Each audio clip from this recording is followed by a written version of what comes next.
Good evening. I'm Congresswoman Joyce Beatty. Welcome to tonight's 3rd Congressional District Teletown Hall meeting.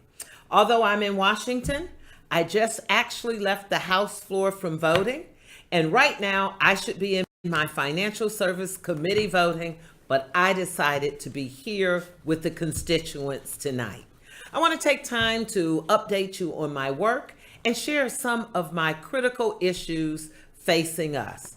Events like tonight's telephone town hall are important because they allow me to connect with my constituents when I'm not able to be in the district.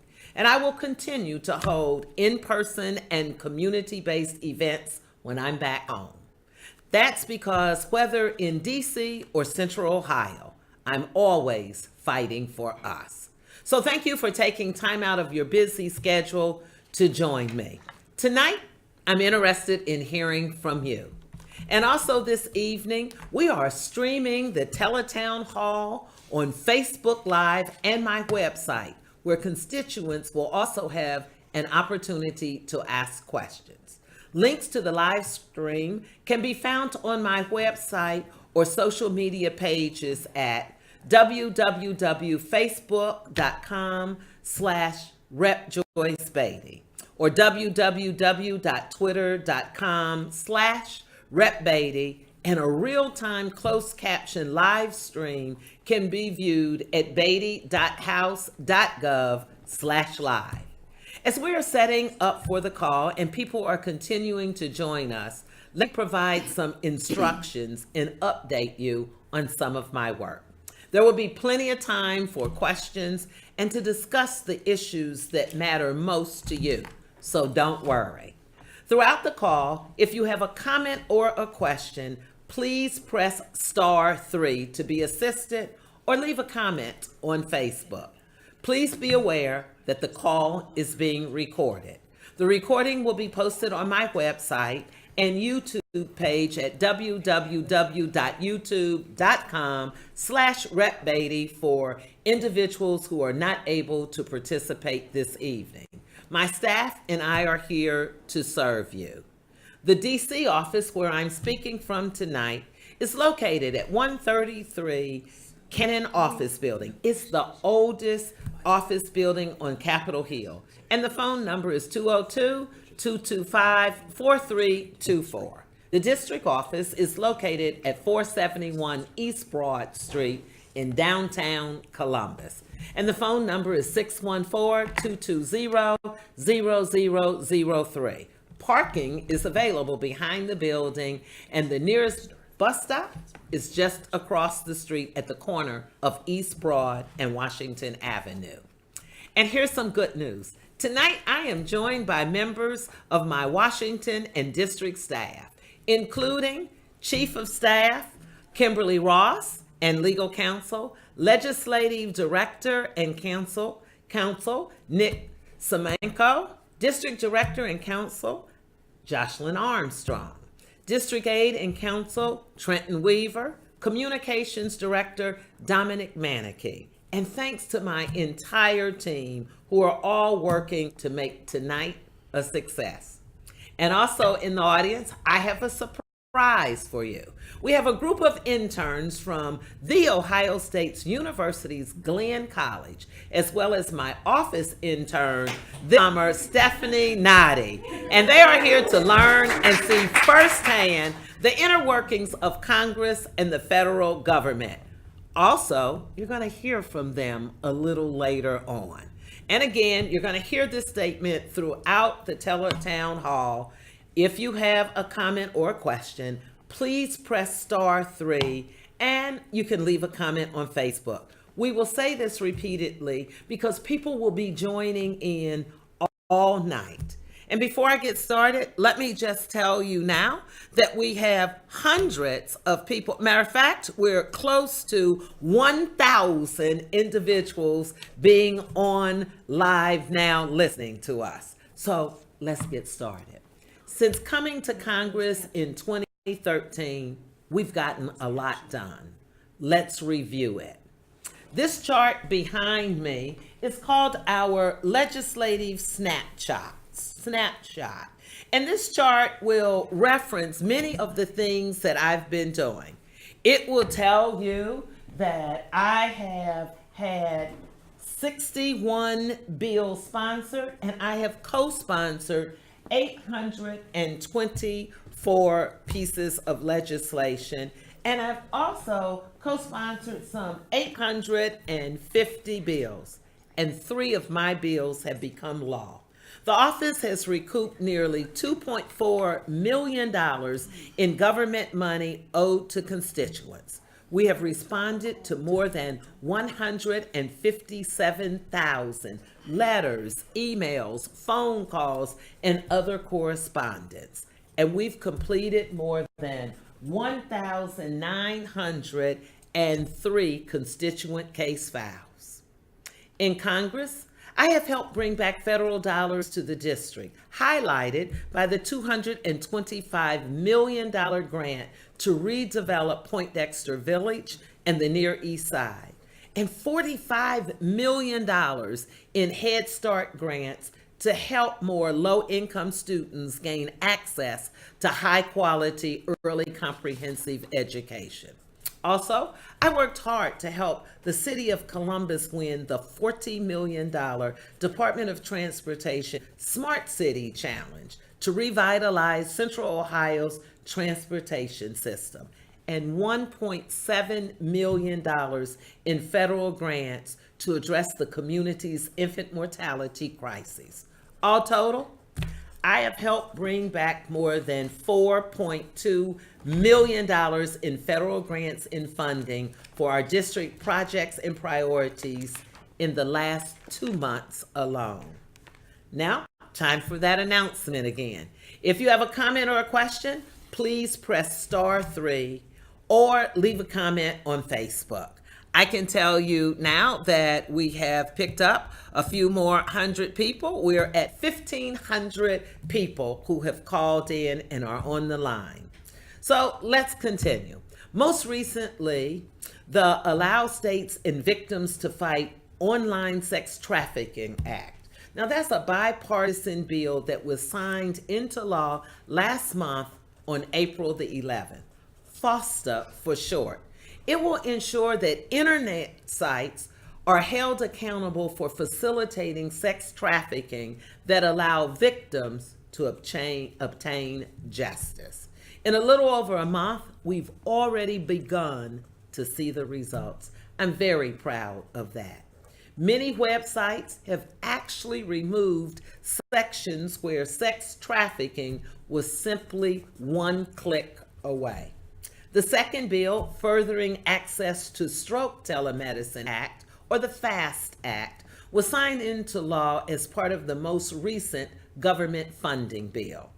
As the name implies, the FAST Act will help more stroke victims like me, a stroke survivor, gain access to fast, high-quality care, commonly called telestroke. And 2 months ago, I introduced the Safer Right Now Act, or the Safer America for Everyone Right Now. My bill is a composite of bipartisan bills that aim to stem the tide of gun violence. In light of the many tragedies from Sandy Hook and the Charleston 9 to Orlando, Parkland, Santa Fe, Texas, and even in our own community, I introduced this bill because Americans are demanding Congress to act, to do something to end gun violence, including many of you have asked me to do something. So here's the bill. The bill will ban assault weapons, it will expand background checks, and close the gun show loopholes, just to name a few. I would be remiss if I also didn't mention the Ensuring Diverse Leadership Act. You'll see that we have a lot of names for bills when we introduce them. Well, that bill has now gained the support of 2 prominent senators. I'd like to say they have taken my bill from the House and now it's in the Senate, and that is Senator Kamala Harris of California and Senator Cory Booker of New Jersey. So again, for more information on these bills, please visit my website at www.beatty.house.gov. And again, if you have a comment or a question, please press *3 or leave a comment on Facebook. Many people have asked, what is the 3rd Congressional District? Well, before we get started with your questions, let me just tell you, it's wholly contained in Franklin County, starting with the state capital in Columbus and including 29 municipalities. And I'm pleased to report that we've held events from Grove City to Urban Crest to Reynoldsburg and Whitehall, Westerville and Bexley, Linden, downtown Columbus, Franklinton, and all across the district. And just last month, I was with Mayor Andy Ginther and the Community Action Agency and a whole host of community leaders to break ground on a $37 million final phase of the Affordable Housing Act. And this project was fueled by a $30 million HUD grant that I fought for and was awarded. Recently, some constituents have shared with my office their issues with the U.S. Postal Mail delivery, and we hear you. As a result, my office has met with the postal officials, and we are now holding weekly meetings with the United States Postal Service staff. So I think we're going to get ready for the callers to call in. And while we're waiting, I want to let you know 2 very special things. We just completed our national arts competition where I was selected as one of the national chairs, along with my district aide, Trenton Weaver, as a national staff chair. And guess what? We had more than some 80 area schools to participate, and we had hundreds of pieces of art. And more exciting, soon we will open the National Veterans Memorial Museum. It is one step closer to being a national museum that will be recognized across the country, thanks to the bipartisan efforts of the Central Ohio Congressional delegation.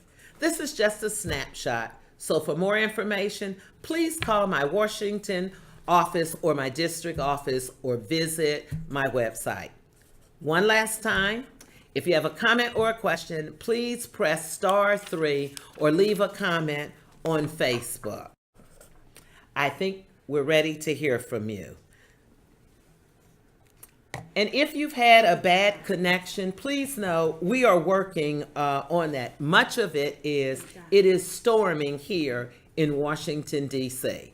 Again, this will be on my Facebook site and YouTube. So if you've missed part of it, don't worry, you will be able to see it later. But they are working on the technology. So let's get started. You certainly know that right now we are facing some extremely unique times. We are working under a presidential administration unlike any I have ever seen.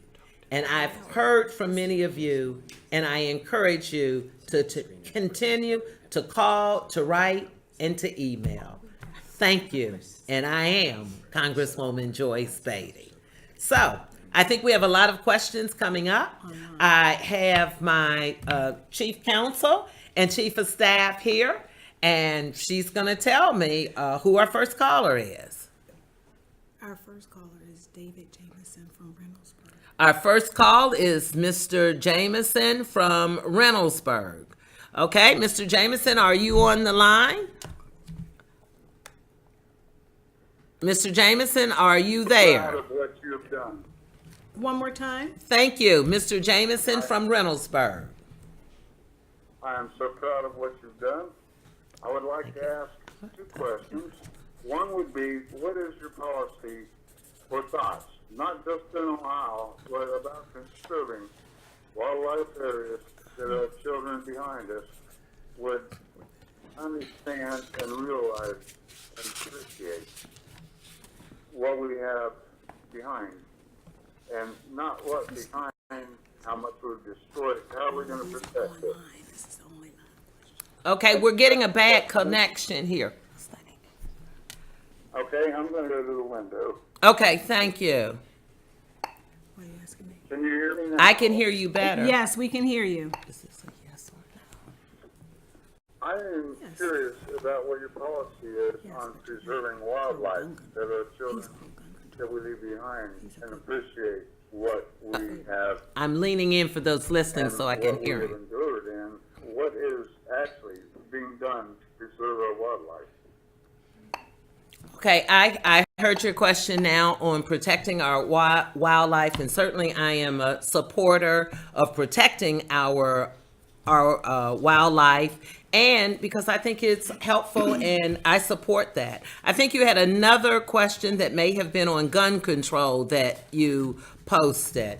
I believe from my constituents. May I re-ask that question? Yes, certainly you may re-ask it. I am a veteran. Thank I you would for like your to know your service. policy on- Wait, and thank you. I'm concerned that if we take guns out of people that honor our country, that only bad people will have it. I would like to know your thoughts on gun control. Okay, thank you. First of all, let me just say I support the Second Amendment, but I don't support having guns that are assault weapons. I don't think my father was a hunter, and he would not want to use an AR-15 to go hunting. I don't believe that we need to arm everyday people with guns more powerful than our police force. I don't think I that would you agree. I don't think that you should be able to be 14 or 15 years old and be able to go buy an AR-15. I think we should have a background check. I would agree. I think you and I need to talk a little deeper than what you want to go there. Okay, sounds like that's a good thing that I can have a pro-gun supporter and Joyce Beatty on the same page. Hey, Miss Joyce, Thank thank you you. for being here and representing me. I do believe guns in proper hands are good, but not everyone needs them. And We can thank you. we can agree on I that. agree. Thank you. Be safe, son. Thank you. Miss Sandra. Thank you. Miss Betty, you have my vote. Well, thank you very much. Okay, next call we have is Angela from Reynoldsburg. Angela, are you there? Yes, ma'am, I am. Hello, Honorable Beatty. It's such a pleasure to speak with you today. I hope you are recovering well from your surgery. We Thank missed you at DLA at the Day of Prayer. I was really hoping to see you. You are a wonderful supporter of our military, and I appreciate you very much. I do have a question, though, ma'am. Can you please tell me what is being done to raise the pay for our servicemen and women, especially the lower enlisted? The base pay for an E1 is $1,557 a month, which, ma'am, as you well know, is below the poverty level. These individuals are putting their lives on the line, and they're barely able to pay their bills. Can you please tell me what's being done? Let me first thank you for that question and for your service. What I can tell you is that the military pay, the COLA, the cost of living adjustment, was 2.4%, and it was placed in the omnibus bill. I can also tell you that the NDAA is coming to the floor shortly. Let me just tell you, I support the military. I support being able to get an increase in the COLA. So I will continue to be your advocate and for all of those in the military and fight for it. We have to make sure that not only the military, but so many people who are in service and who are serving our communities, that more people like you call and demand that we give you an appropriate cost of living. I have an audience full of students here now, and I think to all those teachers who are also out there, many of them are also veterans, that I'm fighting for you because you deserve a better pay, better wages. Yes, sir. I have to tell you, a beginning teacher makes more than our soldiers a year. And that's that, scary. And I'm a retiree. yes. And I spent 22 years almost in the military. My son just joined the active duty military, to which I was shocked and appalled to realize Exactly. he could make more at FedEx if he was, if he would have stayed here. We get a lot of calls Like, with I that, am so Angela. I'm like, what? Like the base pay is what? Exactly. But Exactly. I hope you're healing well. And Thank you. I really missed you at DLA. I would have loved to have seen you. I appreciate you so much and all the work you're doing for us. And thank you so very much. She's referring that recently I had eye surgery, and to all my constituents, I'm doing a lot better. Thank you for all your comments and thoughts with that. Okay, we have another caller on the phone, and we have, what is that? Hello, who's our next caller? Catherine Hewitt. We have a Miss Catherine from Columbus. Yes, hello. Hi, how are you? I'm fine. I actually had some eye surgery today myself, so I can take you. But that's not why I'm calling. Okay. I really like what you said about what you're doing with the gun, and how Cory Booker and Ms. Harris, Senator Harris, is also going to take that up. I didn't hear you say anything about implementing smart guns, which are the ones where you have to have your fingerprint in order to be able to fire. But that's expensive and it could take a long time. And the other alternative, and we already have, is the trigger lock. And I really do hope that the trigger lock is put in there, because there's so many kids that get guns, shoot 5-year-olds, shoot their mother, shoot. I mean, it would save so many lives if we could just use simple, cheap, old-fashioned, been around forever trigger locks. Let me just say to you, thank you for those suggestions. And this is why tonight is so important, because we get pieces of legislation designed and established when constituents like you call in and give us good ideas. So those are things that my team is noted. There are a lot of other things in our safer gun bill. It also would include gun buyback. It would also talk about bump stocks. Yes, There are so many things that Democrats and Republicans, it's very bipartisan, are writing bills. And so the number one thing that we're asking people to do is to ask the leadership to just bring those bills to the floor for a fair vote. That's all we're asking for. Right. And we're also asking constituents to continue to call in like you've just done and give us those suggestions about what you would like us to introduce. Thank you so much. Our next caller on the line. Is Kimberly. We have a Kimberly on the line from Columbus. Hello, Kimberly, are you on the line? Yes, I am. Congratulations, Congresswoman Beatty. Certainly thank you for all the great work you've done in Washington, and thank you for bringing all those tens of millions of dollars back to Columbus, Ohio. Thank you. And my question was, first and foremost, I'd like to be a part of the team. I'd like to be a part of the committee. I'd like to be on the payroll. Praise the Lord. When you start building these, the initiatives, the teams that you're going to put together to appropriate the money.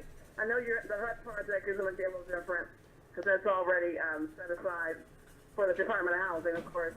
Yes. But for the other initiative on the Near East Side, the money that you're bringing into for the redevelopment of the East Side, how does a person become a part of that, the active part of that project, and get on the payroll?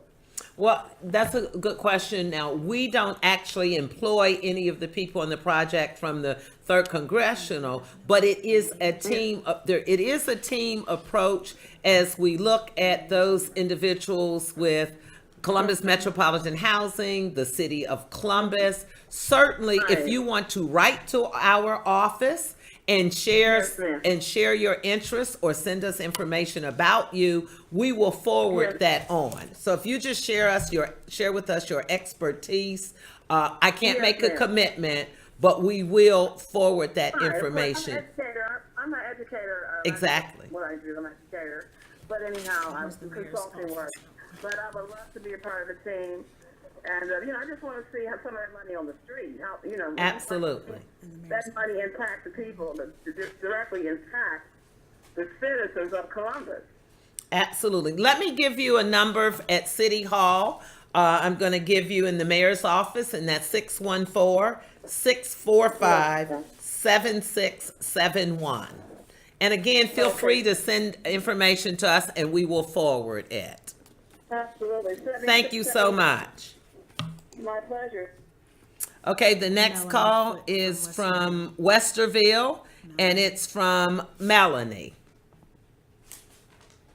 Hello, Congresswoman Betty, and I really appreciate you doing this online and giving us the opportunity to talk to you directly, even with you being in D.C.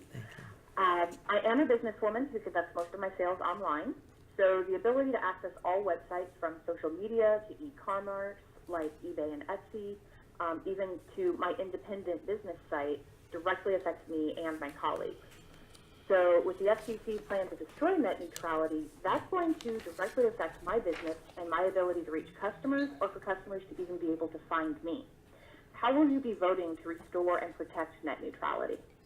Let me just thank you for that question. I certainly support a free and open internet and the Obama administration's stance, as you'll probably recall. And let me just say, I have been watching this issue very closely, and I'm going to vote on this the way my constituents dictate it. And that's another reason we're doing this tonight, because we want to hear from people. So often we only hear from those individuals who are in charge or running a major industry or have a benefit directly. So I want to hear from those who run their small businesses and individuals like you. And the way my process works, I will then take it to my team, and we actually look at the individuals like yourself, and we take a tally, and then we call people, and then we go back and look at the law. So I'm not one to quickly jump to an answer on a major issue, but I certainly, again, support the free and open internet market. So we will continue to take your information in, and you will hear from us soon. Thank you for that, and good luck to you with your business. Okay, our next caller is, Charles Trailer. we have Charles from Columbus. Yes. Good afternoon, Congresswoman Beatty. Hi, Charles. How are you? Hey, I'm doing just fine. Thank you for taking my call. My question is that in the 80s, when crack cocaine ravaged the black community like a spill from a nuclear reactor, the response by government was stiffer sentencing and longer sentencing, and there was really no effort at treatment. When the opioid, epidemic hit, the response has been treatment. How are you working to reconcile the stark differences, that really almost come down along racial lines as it relates to, crack cocaine? Because black families have still been decimated by the crack cocaine fallout. And will you support legislation that also includes, treatment and relief for the people who are still suffering from crack addiction? And also, at some point in time, I still am endeavoring to have you as a guest on my radio talk show whenever you're in Columbus on the weekend. Thank you, Charles, and thank you for that question, and I think it's very timely. I certainly agree with you, and I'll take it a step further. When you look at the disparities, whether it's on the lines of race or economics, poor people have oftentimes suffered disparities as well as minorities. And certainly, I've been a voice with many other leaders on the disparity between crack cocaine that was hitting our communities and cocaine, the disparities in sentencings, treatment, and I've been a voice out there with many members of Congress, and actually before I came to Congress, when I was at the State House. Right now, opioids has been brought to our attention because not only those in our communities, but communities all over the country and specifically in the state of Ohio. I believe in treating everyone, but I would be remiss if I didn't say that the disparities have been troublesome. I can also tell you that we did a piece on this through the Congressional Black Caucus that was very powerful, and I'll send it to you. One of the things that I have been saying in our communities, that we also have a responsibility beyond those who are elected to be engaged. And I'm going to say this, there are going to be a lot of dollars that are going to be allocated to this new drug addiction or opioids because it's being considered not only a drug addiction, but a health epidemic. We never got that luxury when we were talking about poor families and African Americans and even those in some rural parts that were addicted to crack cocaine or heroin. So one of the things I believe we need to do is be more engaged in the treatment, because no matter how I feel about it, I'm going to support curing any addiction and trying to make people well. But what I'd like to see is a cultural piece put into it that includes the inner cities and also a piece for our younger victims who are now going into parents' medicine cabinets or having more disposable income to purchase opioids. So wouldn't it be great if we had individuals like yourself to do a show on it? I'd be happy to find time to tape something or to be engaged with it. We also have to look at the dollars that the city and counties are putting out, that we need to make sure when those RFPs go out that there are people who look like you and I, that there are people in rural communities and not just those who are the executives that are engaged with that. I really appreciate your call. Keep up the good work. And the answer is yes, I'd be honored to be on your show. Wesley Case. Okay, our next caller is Wesley Case. somebody named Mr. Case from Columbus. I can't see the arrow. All right, how you doing? Fine, thank you. I think you have a voting rights question, it states. That's right, my name is Wesley Case, but my voting rights question is about the lines that they draw through our communities, you know, where we can vote on different people in our Yes. communities that have the power. So, you know, how they kind of separating up our communities, Yes. where we still don't have the power to vote for our particular person. So, with that involved, and also talking about the younger kids, because you always got to bring them involved. Here on our east side, our parks and recreation, I noticed that most of the parks and recreation around our city has swimming pools. Right here at Blackburn Recreation, when they did have a swimming pool at our center, I would see young kids and moms and stuff taking those young babies to the swimming pools like everybody else. Now all of a sudden they just closed that down. So the only pools for our kids now is maybe go out to Marion Franklin or Merlin Park, and that's a pretty long walk. So there's things that I think that we need, just basic things to give our community that release during the summer like now. And I thought that was just, it might not be a big thing to everybody, but I know when I was a young kid, I loved the swimming pool. And I Yes. could never understand why they closed our swimming pool down in our neighborhood. And this is a pretty big size east side community. So that's what I would like to talk about.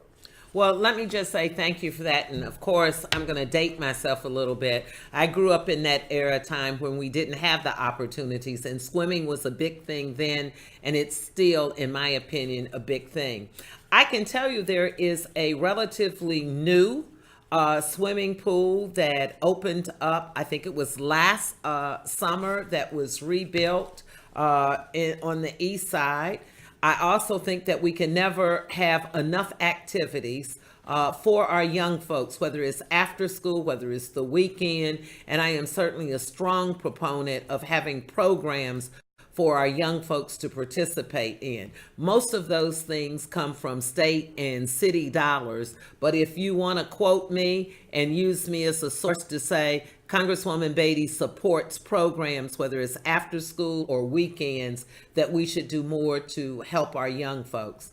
On the voting question, or maybe the comment, let me just thank you for that.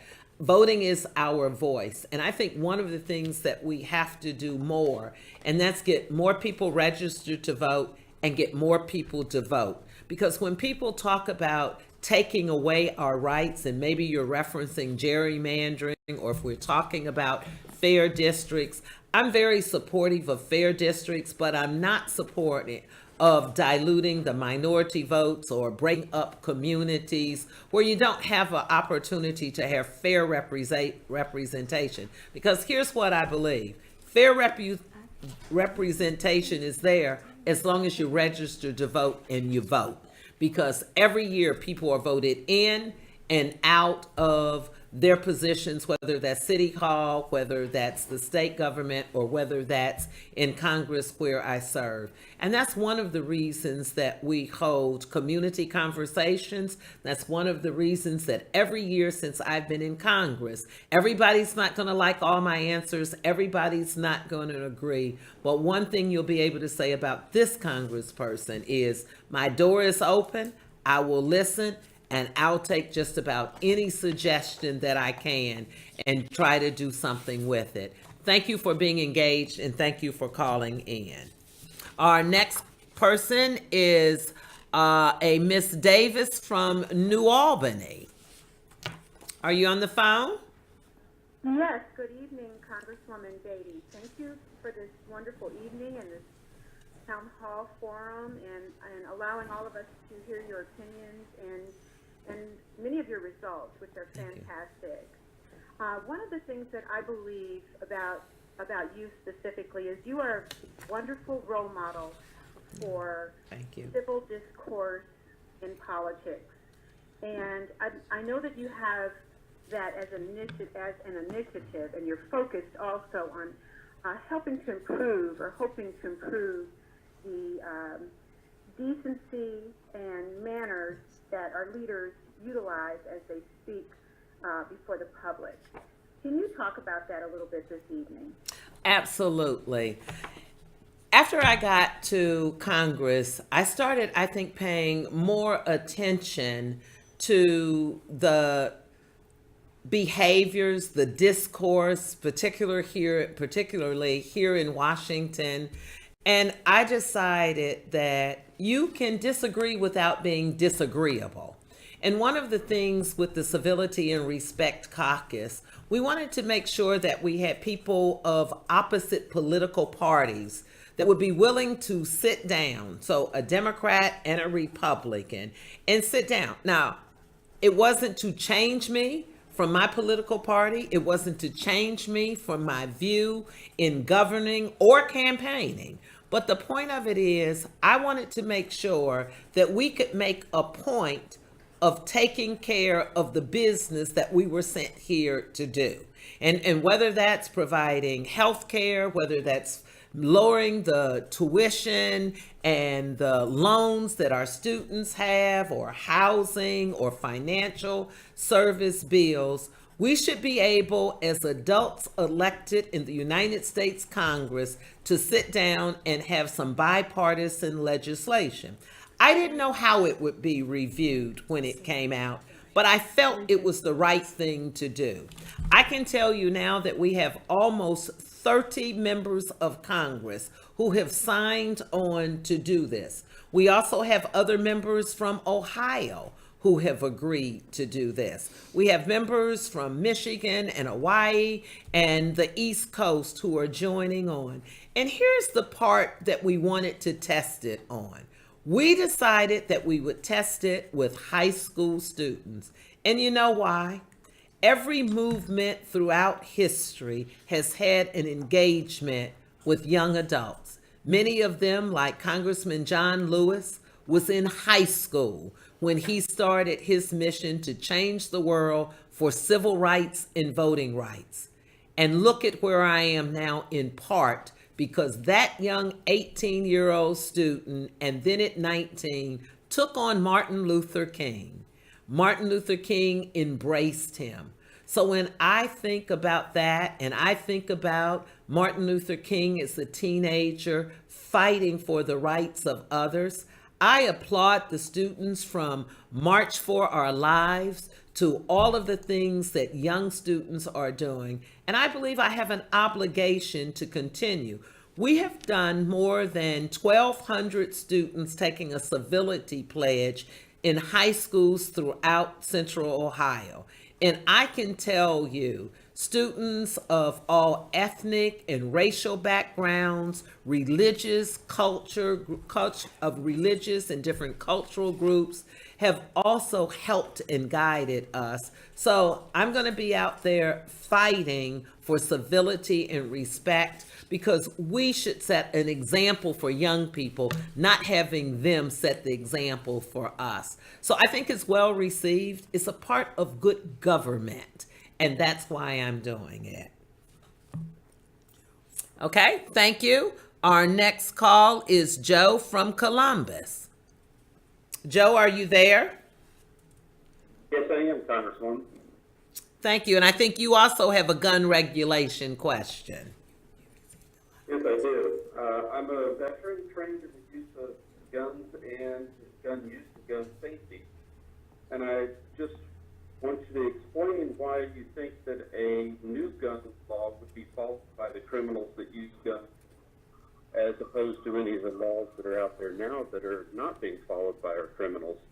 How would a new one help in any way in making that change? Sure. I think that's a very fair question, and I receive a lot of calls on gun control. Now, let me put it like this. The laws that are in the Safer Gun Act that I'm proposing are laws that over 60-some% of Americans have been asking for, and that those laws are not being enacted at this time. So one might say, well, we've had a lot of gun laws on the books, okay? But we're in a new era of time. I can tell you, I didn't grow up where I expected my high school to be attacked with someone with an assault weapon. And now when you interview young students, they're saying, I wasn't surprised. We expect to live in fear. And for me, it is important that we look at the gun laws that Democrats and Republicans are proposing to take away the assault weapons, to take away the high capacity ammunition. Now, if everybody was trained and like you, and our guns were all in safe hands, we probably wouldn't be having this conversation. But unfortunately, we're in a different era time. We're in an era time when babies and children in churches and schools, people out for an evening at a theater or in a park are not safe anymore. Now, is it the answers to everything? Absolutely not. It might be just a very small beginning. We need to put more funds in mental health. We need to make sure if you see something, say something. So many of these cases may have been prevented, I believe, if a relative or if a neighbor would have said something. We have had some major cases where after the fact, we lost too many lives, including the life of the shooter, when someone said, I wondered about that person, or I knew that person were making those threats and that they had harmful weapons in their possession. I don't think that we disagree on that. I'm not against the Second Amendment. I'm not against taking guns out of responsible gun owners. It won't solve all the problems, but I believe it might be a start. But thank you very much. Our next caller is Rachel from Westerville. Rachel, are you on the line? I sure am, Congressman Beatty. I just want to thank you for this format. I think it's really revolutionary. I appreciate you doing this and allowing, your constituents to participate in your process. So thank you for that. Thank you. It's really hard to whittle down really what I want to say because I think there's a lot of things that are wrong. However, I guess what's foremost on my mind is, as you know, there's this big push to overturn the Affordable Health Care Act. Mm-hmm. And I think the reality is that most ordinary people really would like to have that choice to buy into a larger universal health care system. It would keep people from being tethered from jobs that they don't really want to be in. And so I guess my question for you is, how do you see the future of the Affordable Health Care Act, and what do you think are some good steps for us to, keep it through this administration? Well, let me just say thank you for that question. As you may or may not know, or my audience, I'm a big believer and supporter of the Affordable Care Act. And that is because I believe that people have a right to have insurance. And I also can tell you that contrary to what many people felt, as a member of Congress, we were required to go through that same Affordable Care Act process for our health care. And here's what I know. It's not perfect. It wasn't perfect, and it had a lot of hiccups along the way. But what I would not support was to repeal it and not replace it. I can tell you, if we look back in history, whether it's Medicaid or Medicare, those things founded some 60 plus years ago were changed and tweaked and modified repeatedly over the years to get us to a better system. I'm not against making suggestions to tweaking or redesigning, but I fully support us having the Affordable Care Act. And millions of people have continued to sign on. We have noticed a difference in our health care. Just think about all of those individuals and young people who would not have had an opportunity to have health care. Those who were able, up until the age of 26, to be able to stay on their parents' insurance. The number of people that were able to go and get a mammogram or other services and to have that covered. Not perfect, but a lot of great things came out of the Affordable Care Act, I believe, that helped keep people healthy. So I'll continue to work on any areas that will improve it, but I will oppose efforts to roll it back and not replace it. And I think one of the things that we did see that people didn't realize, for 8 years, President Obama, and before him, Democrats and Republicans all talked about an affordable health care plan. President Obama was able to get a plan. And then when we got to this administration, some 70 times, people on the other side of the aisle wanted to roll it back. And then they realized when they were at that vote, this is complicated. And there wasn't a plan. Healthcare is complicated, governing is complicated, and that's why we have to work together. Thank you for your call. Next on the line, we have, it looks like Annie from Columbus. Annie, are you there? Yes, ma'am. Congresswoman Joyce Beatty. This is Annie Womack. How are you? Hi, how are you? And thank you for your call. I was calling about, the Medicare Part D and the changes that they're trying to make, specifically with the prescription coverage as it relates to people and how they're changing the billing and then also the formularies and different things where people can't afford their medications as it relates to their health care. I represent the sickle cell population for the state of Ohio, and I know that a change in that formulary concept would hurt them because they're dependent on their medication, which would also push them toward over-the-counter and illegal medications to sustain their, with their pain. So how can you assist us, and what should we be doing to help overturn those changes? Well, first of all, let me just say I support prescription drug because 43 million people are on Medicare. 72% are in Part D. And when you look at the premium costs that they're having out there, I think that we're going to continue to get a lot of people to call because President Trump promised to all that Part D was going to negotiate drug prices. And I support price controls for Medicare Part D. So I think this is something that you're going to see as we get through this election cycle, that we will be revisiting and talking about Medicare and continuing to close that donut hole on the prices. I have a lot of seniors in my district and a lot of people who are on fixed income. And I'm going to stand with them because I don't want people making a choice of whether they get milk or bread or get their prescriptions filled. So I'm a supporter of Medicaid and Medicare, and I'll continue to fight that we're able to supply the drugs that we need for our seniors and those who are having economic challenges. Thank you so much for that call. Okay, next we have, is this an online question? No, we have Tina. From Okay, we Grovesport. have Tina from Grovesport on the line. Tina? Hi, how are you? Fine, thank you.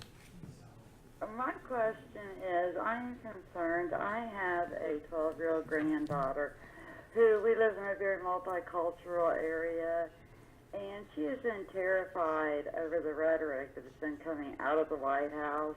And so for friends, these are good children. They get along perfectly fine. And the nastiness and the tone, I'm concerned. You're such a good role model, and we do show you as an example that women are strong in color and race, and I think more parents need to teach peace to their children also. I don't think it's just the government's responsibility. My question to you are you going to be afraid to stand up and try to shut down the president as far as some of his rhetoric and stuff goes, to make our kids feel safe at school, that they're not going to be made fun of, and that this tone and the way people are talking to each other right now, it's not okay, it's not normal, and it's not okay.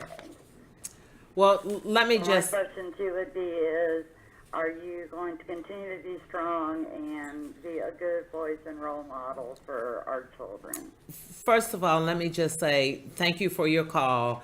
Thank you for being a parent that's concerned about your child and your children. And the answer is I was being my grandchild. your but grandchild. thank you. Well, then I understand that because I'm also a grandmother. And Yeah, and let, I've worked at Children's. I worked there for 33 years before I got a brain tumor, so I've seen everything. exactly. And like I said, we have raised our children not to notice people except for who they are inside. And like I said, there's such big change and culture shift. They Yes. are really scared. If you talk to the children, they are scared. Well, let me just answer it this way. I went to Congress saying that I was going to be a strong voice for individuals. I went to Congress to serve a very diverse district. And I will stand up and fight for anybody, regardless of their race, their culture, their economic status, because it's important.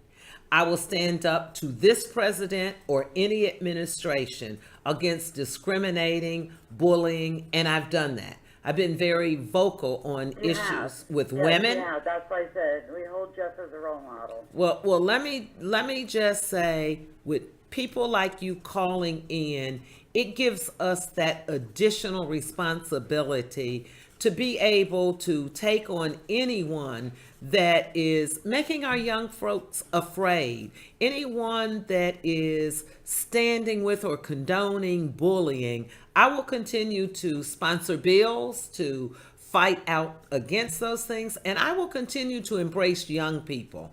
And that's why I have Ohio State students here today. That's why yesterday I was talking to Central State, the president of Central State University, fighting for the students there. And that's why I'm in public schools, and that's why I'm in schools across this district, because I want our students to know that there are people fighting for them and that their future should be a bright one and not one that they're worried about being bullied or anything else. So again, thank you for your call. I think we have Thank you. Thank you.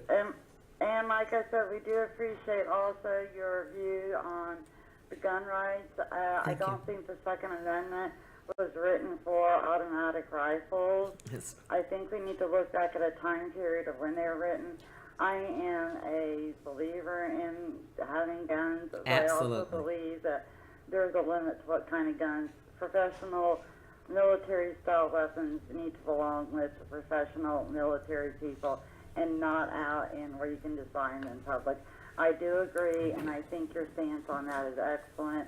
And Mike, once again, I appreciate you being a role model for these young kids so they're not afraid of what's going to happen to their friends. Thank you. I don't think I could have said that any better. We have an online, I don't know if it's a question or a comment. The online question is, how can I get a copy of the board that's behind you? And that is our snapshot accomplishment board. And thank you for that. You can go on to my website and you will find it there at www.beatty.house.gov. Thank you for that.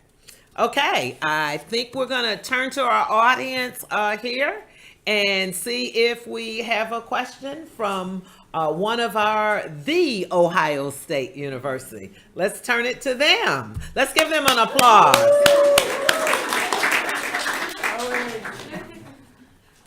Okay, all right, here we go. Hi, my name is Ray Wilson, and I'm representing Why Us Anti-Human Trafficking Campaign. And I noticed that you were supporting and one of the leaders on the bipartisan bill Allow States and Victims to Fight Online Sex Trafficking. As an education advocate, how do you incorporate education into your prevention strategies?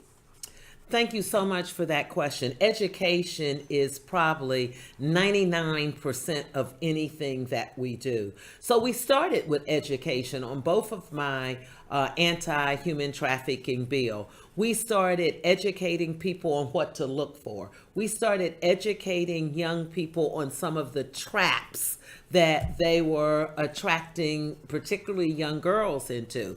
12-year-old girls mad at her parents because she didn't get enough for an allowance or she didn't like a curfew.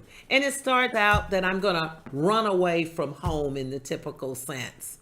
But there was an online person or there was someone in a van out there and she was angry momentarily and got herself into a situation that you can't expect a child to be educated on with some of those mean-spirited trafficking folks out there. So we start talking to young girls and groups and college students, telling them that it's not just that young person that was out there that was homeless or that was in a shelter. It happens to everyone, people like us in this room. So we've had a big educational component. We had to have an educational component with all of the online companies. You can imagine, at first, they didn't like this bill at all. They thought we were attacking them.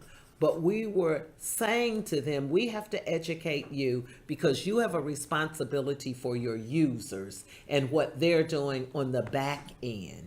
And it's been very successful. We've also had to educate our judicial system. We've had to educate our police officers. We've had to also educate people in the community. Much of what's been happening in Ohio is because we have an interstate, I-75, that will allow us in 8 hours to be just about anywhere. So we actually learned from those who had been victims to put rappers on soap for help numbers and hotline numbers and how to call that. And I can tell you in my first bill, the entire educational piece on that hotline made a significant difference. So thank you for that question. Okay, we also have a Facebook question from Doreen. And I think that question says, we shouldn't be locking up addicts. What is your stance on reforming the current system?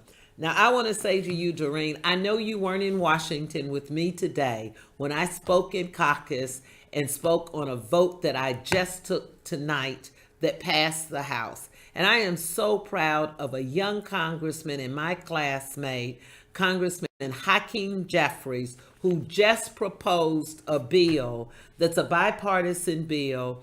And it's not the answer to everything, but it's called the First Step Bill. First Act bill. And it's less than an hour being passed. And it is the first step in releasing some of those individuals who've not had the high or heinous crimes. We also are all about more treatment. And I think Charles earlier from Columbus was making that point that over the years, we have had many folks to be locked up because of being on crack or heroin. And now when it's more prevalent in more or higher economic levels, it's a health epidemic.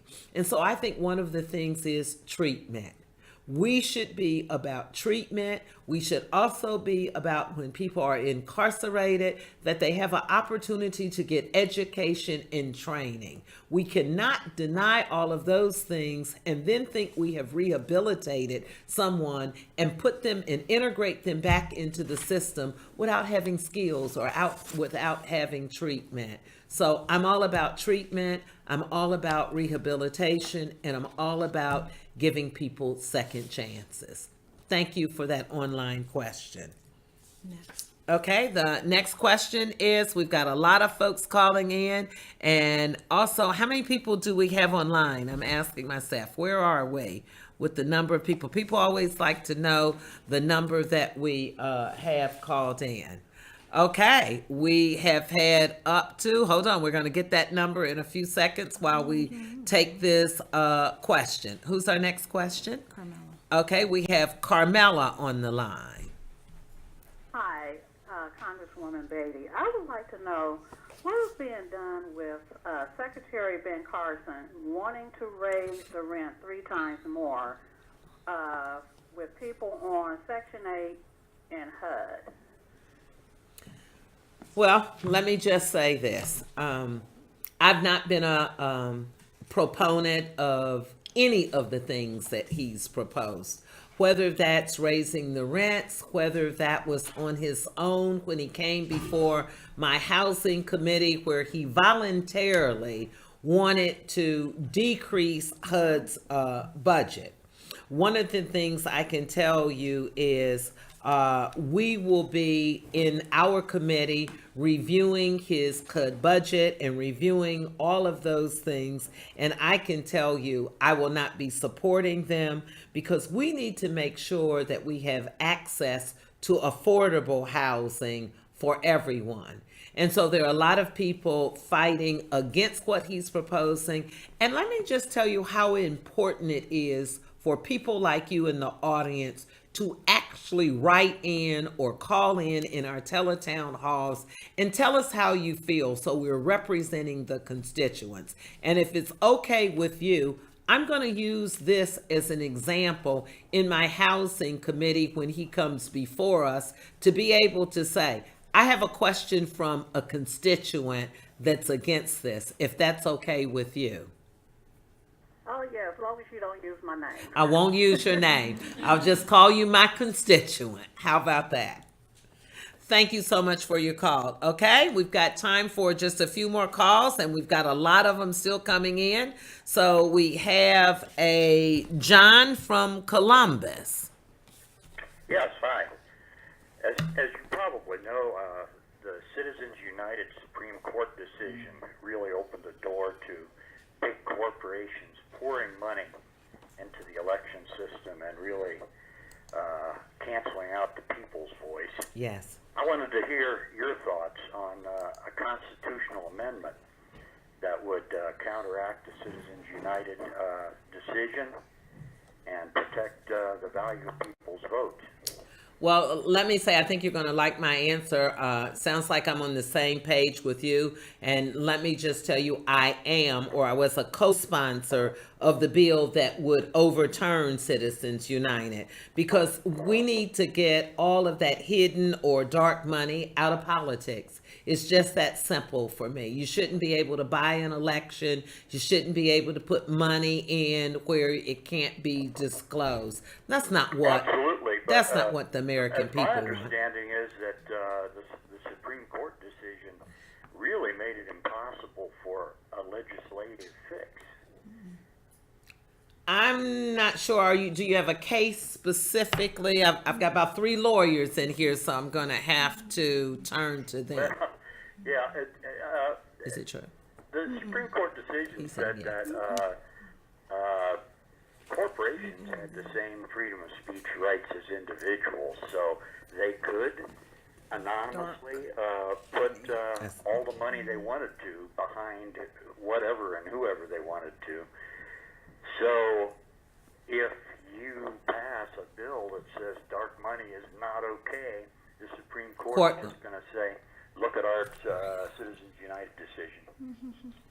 Well, I'm getting some nods here from my legal counsel on that case, and we're looking that up. I think you are correct, but it doesn't mean that we still can't advocate against something. I can tell you anything you could do would be great. So let me say this, because I know there are a lot of people that share in your views, and you're absolutely right about what has happened with the Supreme Court. But I can tell you, since I've been here, I've seen things overturned, and you know when it happens the most? When more people like you call in and talk about what you're going to accept or not, and that would be helpful to us. But I will continue to fight against those dollars being put into elections, because you shouldn't be able to buy an election. Okay? I can tell you I have a number that we have had. Is that a 4 or 9? 4. We have right now about 4,200 people still on the call now. We've lost several thousand that have gone on and come back on. So we feel real good about the constituents calling in tonight. Thank you. We're going to take another caller. This is a doctor, it looks like, from Reynoldsburg. Dr. Suber, are you on the line? Oh, yes, I am. Thank you so much, Congresswoman Beatty. I just wanted to thank you personally for coming out to talk with a group of your constituents when we knew that you had another appointment. Oh, thank you. What was so important is that a lot of the constituents don't often get a chance to speak one-on-one with their congresswoman. So it was nice for you to be able to touch base with those folks and let them know how important they are. My question is, with the human trafficking issue, could you give us a little feedback on your position on that? Well, I've spent not only my time in Congress fighting against human trafficking. Many of you might know that I was the House Democratic leader, and that was a major piece of legislation that I worked on at the State House. And when I came to Congress in a bipartisan fashion, I worked with it was really bicameral. I worked with a bipartisan group of classmates to fight for those who were victims to not be treated as victims and to be able to get their justice. I can tell you, when we looked at the average age of a young 10 or 11-year-old finding himself or herself as a victim of human trafficking, that was not acceptable to me. I was very pleased that I got a lot of support from people in the district. I had a constituent who came to me, Sally Gibson, as a matter of fact, and I'm sure she'd be okay with me saying her name tonight. She came to me and asked me to go look at a facility where young girls, and these were babies in my eyesight, who had been victims. And she asked us as a group of women to come together and to do something. And so we decorated bedrooms and supplied the bed and the beddings and the dressers for them so they could receive counseling and have a support system. And I was so pleased to be an active participant with that. And now we have not-for-profit groups, sororities and fraternities joining in and participating. And it goes back to the educational piece and the see something, say something. So I want to tell you, I believe we are saving hundreds and hundreds of young people's lives by getting them to understand that if they see something, say something, let us know. Having law enforcement work with us, and having so many organizations now understanding that this is a real travesty and a real issue. And the good news is we're doing something about it in Congress.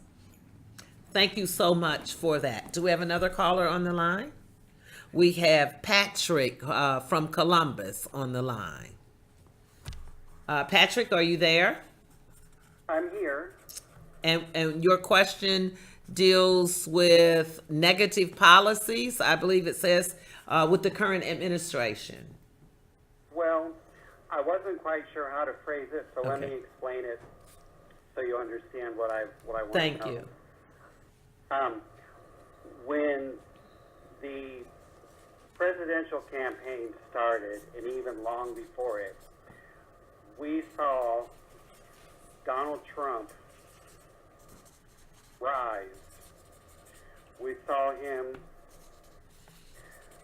insult people, incite violence, and all these corrupt things, and all the way up till now. And we've seen people in Hollywood, Bill Cosby in particular, fall from grace because of sexual indiscretions and abuse and rape against women. How is this man still allowed to be our president? How was he even allowed to get to the point to even run for president, let alone anything else? And why didn't federal judges intervene? Why didn't President Obama do something to stop this man from being sworn in? Well, I think there are probably many of folks who write and call in and are upset about the way our administration, the president, from being elected to his unusual and unacceptable behavior, in my opinion, in the White House. But the people voted.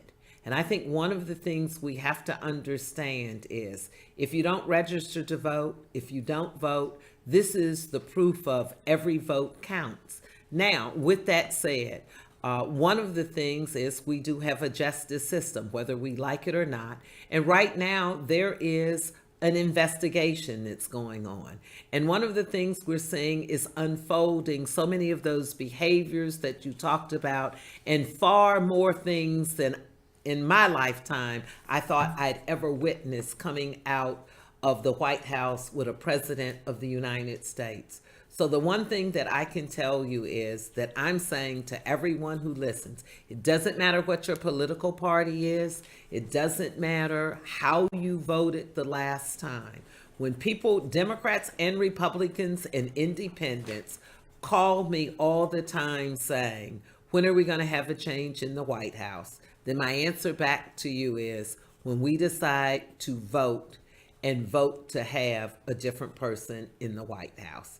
And that's where we are with that response to this question. But I thank you for being concerned, and I thank you for that question.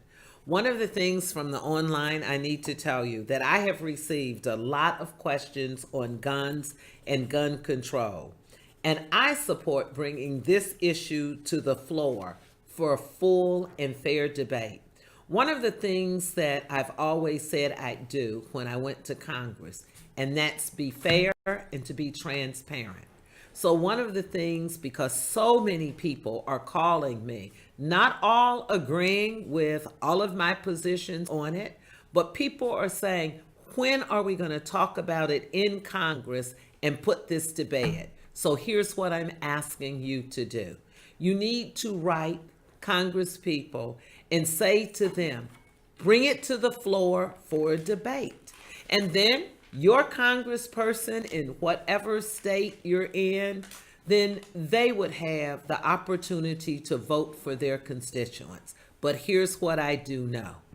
More than 60% of the American people are asking us to do something. And there's all kinds of variations. And again, I think it's important for me to say, I'm not against the Second Amendment.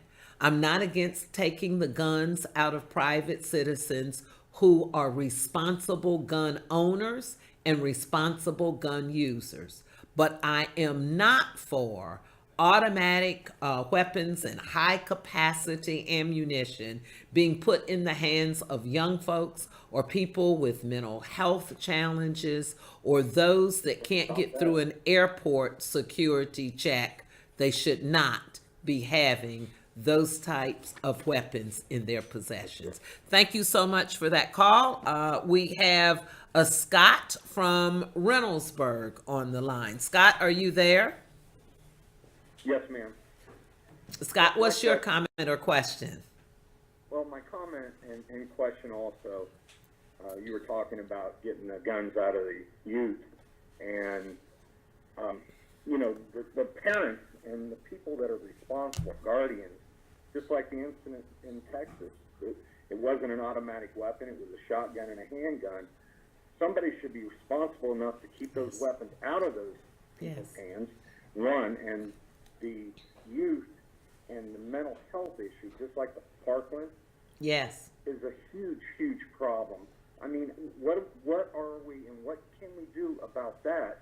You know, instead of trying to take away the guns from the people that deserve to have guns, and that's my problem is, Sure. you know, you're not going to have criminals turn their weapons in. You know, people Yes. need to protect themselves. You know, the mental health issue is a huge, huge problem. I mean, and law enforcement and the FBI dropped the hammer down there in Parkland.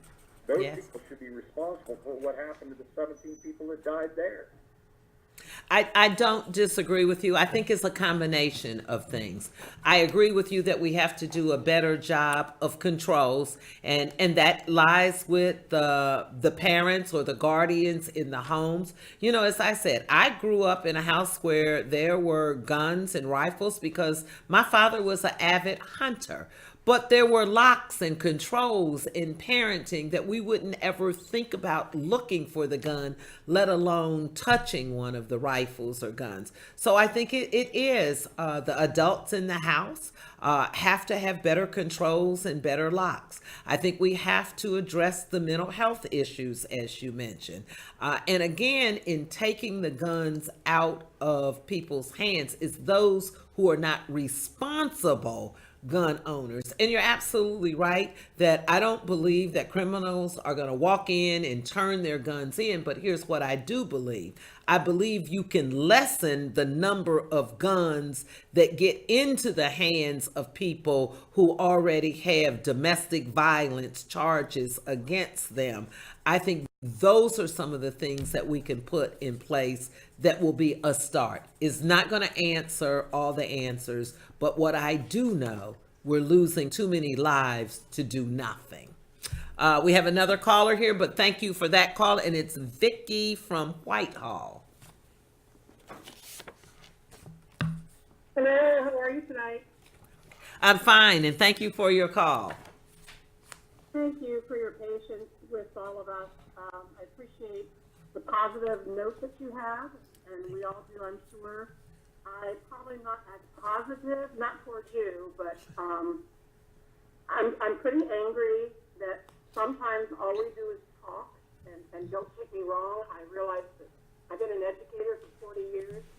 I realize there's a bureaucracy and things take time, but I don't want to send my granddaughter to school tomorrow and have her not come home.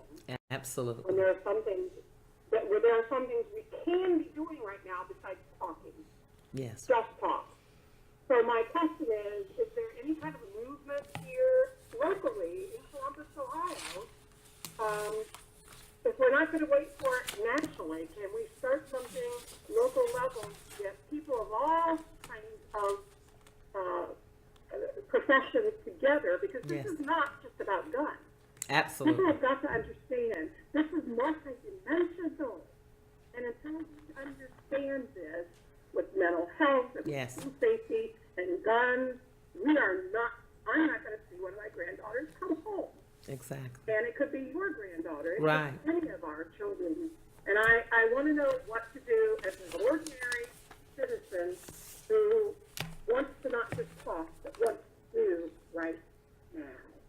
Well, let me just say thank you. I don't know that I have all the answers for that, but here's what I do know to your statement that I like. I believe that we should be doing more than talking. I do know that when I attended the March for Our Lives, I was so touched because it was more than talking. It was so incredibly well organized across the country with young folks. And not only did they just march for that day, they created a movement and a dialogue that they are continuing on college campuses and in neighborhoods. So maybe one of the things we should do that I like, and I'm not big on a lot of task force all the time, but I think we always take people who are on the same side. I think we need people who are like-minded and people who aren't, and bring them all to the table, and not just those of us who are elected officials, but we need to have young people, we need to have grandparents and parents, and we need to have gun owners, sensible gun owners at the table, because I really don't believe we're that far apart, because I don't believe there's any sensible gun owner out there that would say that he agrees with what happened in whether it was Charleston or Santa Fe or California or Ohio. So maybe one of the things we should do is, one, ask the Congress to bring it to floor and start having a debate and having the discussion on it. And that way we could all bring forward what constituents like you are asking for. So thank you for that question. I don't know if we have time for it. We do. They're telling me we're going to stay on the line and stay live. And we're going to take another question, and it's from John from Columbus. John, are you there? Hello. Yes. Are you there? Yes, I think so. Okay. And your question? Okay. Thank you very much for your time, Congresswoman. Thank you. So in I guess a larger context than a question is, are all volunteer force? It's been in our system since I think 1973-ish. And being a veteran myself and not wanting everyone to have to do that, but I guess the blank check approach that's on our defense table is, what is your opinion, or how does that all volunteer force look as though it could continue in this day and age? And a statement I come up with is more about, knowledge and ignorance are not enemies. And that's when I get into my other part, which is, I guess, a little more attainable, is how to apply nutrition knowledge. As I'm a cook and chef for 3 decades, and being able to coach and educate kids on how to eat or how to prepare their own food. Maybe they'll help their parents or grandparents and really kind of fend for themselves, because the nutrition awareness out there, well, it's not applied very well. And that's not my enemy. It's just trying to educate. So I know those are two completely different topics. And that's okay. They are equally as important. And let me first say thank you for your service. And let me say selective service is still viable. And so that would be my answer to that. And as you talk about the whole era of the whole concept of nutrition and healthy eating, I am a big proponent of healthy eating, healthy nutrition options for our children. I've been a very vocal voice with that. And now we have young people, and I'm going to keep going back to the young people, because if you start them early, young children now will go and say, no, I don't want the French fries. I want the sliced apples. And that's because if you start at an early age educating them on the right diet and how to stay healthy, I think it makes a healthier child growing up into a healthier adult. Part of the problem is we need to start with more adults too, because we set great examples. And I know if you've ever had any type of health challenge, the first thing they tell you is, let's look to your diet. So I think it's a move in the right direction for people like you to continue talking about being a chef, talking about healthy options, and I support that. I've just been told we're going to take 2 more questions, and while we're lining up those 2 questions, let's go back to the Ohio State University. Okay, and here they are again. Okay, do we have a question? Okay, we have a question over here. Let's see if we can get her lined up. Okay. Hi, my name is Dana, and it was a pleasure to meet you the other day. And I wanted to thank you for being such a good role model to women that want to go into government.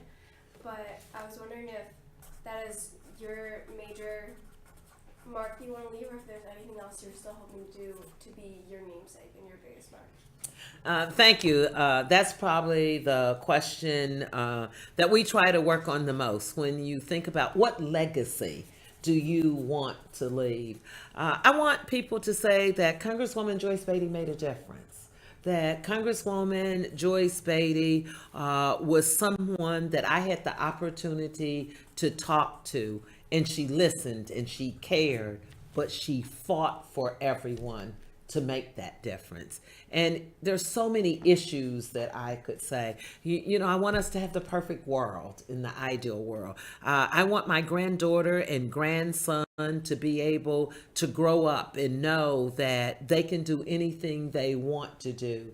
And in the words maybe of Martin Luther King, that they will be judged not by the color of their skin, but by the content of their character.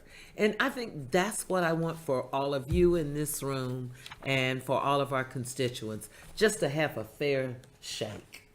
So thank you for that. Okay, we're gonna go back for, I think, maybe our last question or our next to last question. And it is Teddy from Whitehall. Teddy, are you there? Yes, I am. Thank you. Oh, you're quite welcome. And your question is? Congresswoman Beatty, I am not pro-abortion, but I am pro-choice. And I'm very disturbed that the president plans on giving a gag order to doctors about advising women on abortion. There are many reasons for abortion, and unfortunately, people think that it's mainly for birth control. But there are many health reasons, and that make that decision. It should be between a doctor and a woman. And I was very disturbed that he was proposing a gag order for doctors not being allowed to give that advice. Well, let me just say thank you for calling in. And like you, I support a woman's right for them to choose and be able to choose what they want to do to their own bodies, their own health options. I'm going to go out on a limb here, and I'm going to say I don't know anyone that would say that they want an abortion or that they're just so excited about being pro-abortion. My experience has been that people want to have that right to decide what they want to do. And I believe that that's between that individual, because you don't know what the circumstances might be. And it's that woman's right with her, and maybe consult with her doctor or a higher being. But ultimately, I think we should not deny a person their right to make the choice that's right for them. And I further don't believe that's a government issue. Whether it's the President of the United States or whether it's Joyce Beatty as a member of Congress. I think that's an individual's choice, and I don't think government should be making those types of decisions for individuals. Thank you, Teddy, for that call. And now we go to Dana from Columbus, and this is our last call for tonight. Dana, are you there? Donna. Or maybe it's Donna. I'm sorry, it's Donna. Donna, are you there? Yes, Donna is here. Okay, thank you. Hi, Dana. How you doing? Well, thank you. I'm so pleased to have you there representing Columbus, Ohio. Thank you. And I am wanting to know, just as you opened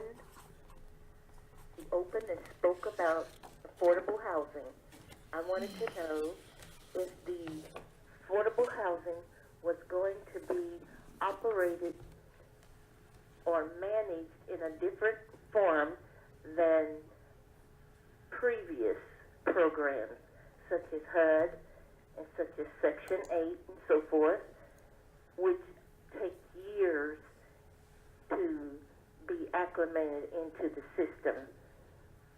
So I wanted to know if you were going to be organizing this in a different manner.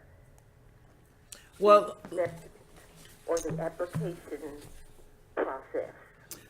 Let me say, let me answer it this way. I'm a huge supporter of affordable housing in the housing industry. And I have a long history and a track record of that support. As a matter of fact, my first job out of college was working for the Dayton Metropolitan Housing Authority. In my private company, I was a HUD consultant for more than a decade. I have challenged Democrat and Republican U.S. HUD secretaries for the people. One of the things that we are experiencing, because we're in a different and unique time, not only with this administration, but with many of the secretaries, and especially in housing, because of their inexperience. Their inexperience in government, their inexperience in being over the departments, whether it's education or housing. One of the things, we are going to see some changes, but I'm going to be out there fighting for the people, for quality, affordable housing. I am a proponent of public-private partnerships that work. We have a long track record of looking back. We just celebrated the 50th anniversary of the Fair Housing Act, and I was a strong proponent on the national stage a few weeks ago, talking to housing authorities and people all over this country. And I'll end with saying to you what I said to them. I will continue to fight for whether it is public housing, whether it is Section 8, whether it is Freddie and Fannie Mae, when we think about the 30-year fixed mortgage. There's so many things with housing that's on the affordable and quality side to when we work on the real estate side. But I'm going to be an advocate out there on the people side, because I believe if you can put a roof over someone's house, if you can feed them and give them a good education, then you give the young students in this room and my grandchildren a safe haven to believe that they can be and do whatever they want to be. And let me just say, I have fought for tax cuts for the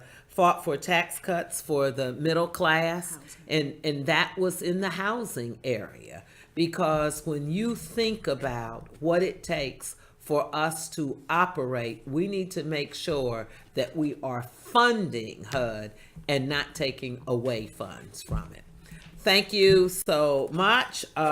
We still have, thank you so much. And we still have some 20 questions on our website, and we will continue to answer them secondly, but now I have to go to the part I don't like, and that's the part to say thank you for being here, but we have to close, and I'm going to close with these words. As a reminder, my Washington, D.C. office phone number is 202-225-4324, and my district's office is 614-220-0003. I'm at downtown, 471 East Broad Street, and right here tonight at 133 Cannon Office Building, the oldest office building in the history of our Congress. Please visit my website one last time, www.beatty.house.gov, if you would like to sign up for my congressional newsletter and to receive updates about my work in the district. Many thanks to our OSU visitors. Let's take the camera off of me and put it back on them so we can all say good night to them and to thank them for being here tonight. It was wonderful talking to you. Thank you. And I am Congresswoman Joyce Beatty, and I approve this message. Thank you.